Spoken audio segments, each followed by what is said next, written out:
Assalamualaikum Ibu. Waalaikumsalam. Perkenalkan, saya Ervianda, mahasiswa dari Universitas Aisyah Surakarta. Ya. Nah, di sini saya akan melakukan pendidikan kesehatan kepada Ibu. Apakah Ibu sudah siap? Sudah. Bisa perkenalkan diri, Bu. Ya. Nama saya Diakma, Umurnya? umur 30 tahun. Nah, saya mulai ya, Ibu. Ya.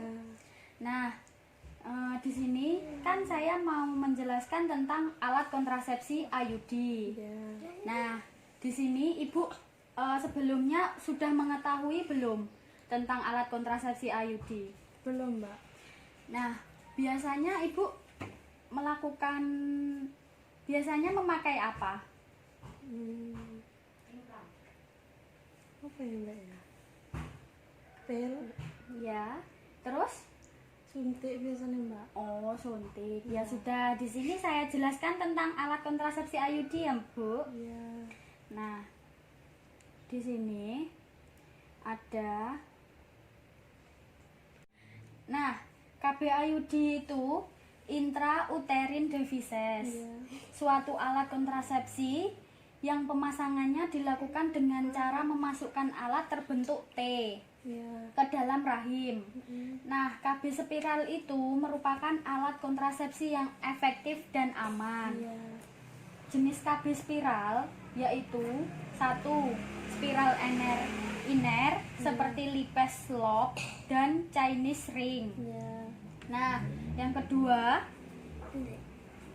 ada KB spiral yang mengandung tembaga seperti CUT380A. Ya.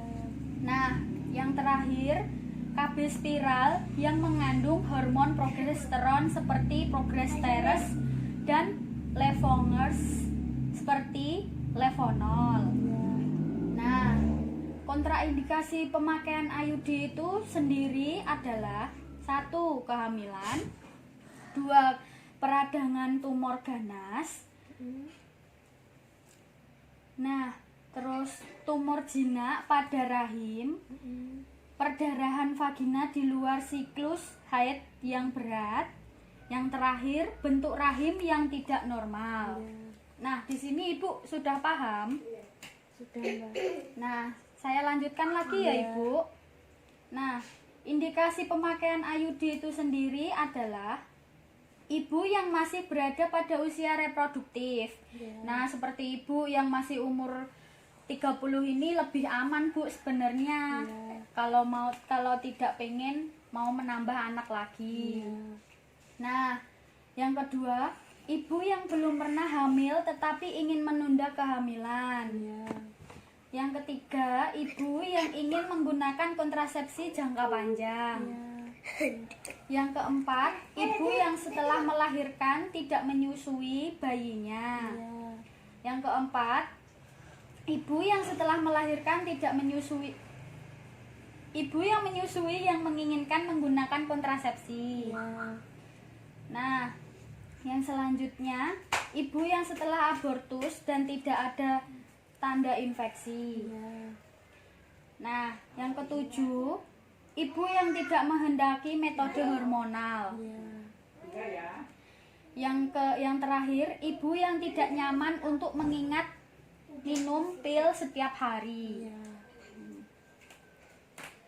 Kelebihan KB IUD yaitu keefektifannya segera setelah dilakukan pemasangan.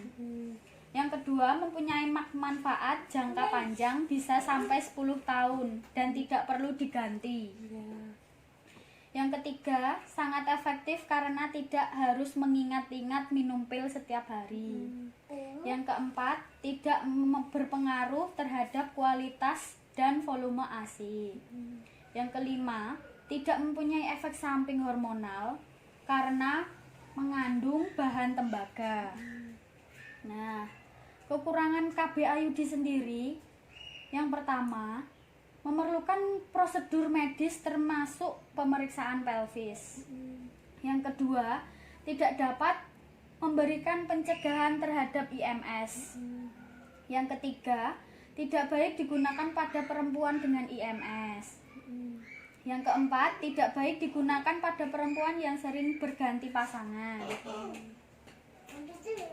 Efek samping KB IUD sendiri yaitu perubahan pada siklus haid yang lebih lama dan banyak.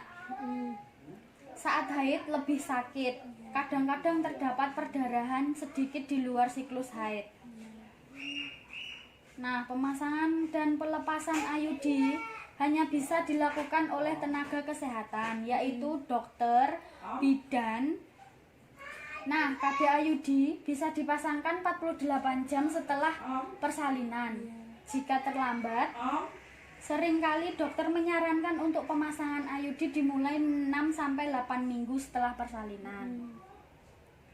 Setelah pemasangan IUD, disarankan untuk melakukan kontrol 1 minggu atau 1 bulan setelah pemasangan untuk kelihatan posisi IUD di dalam rahim.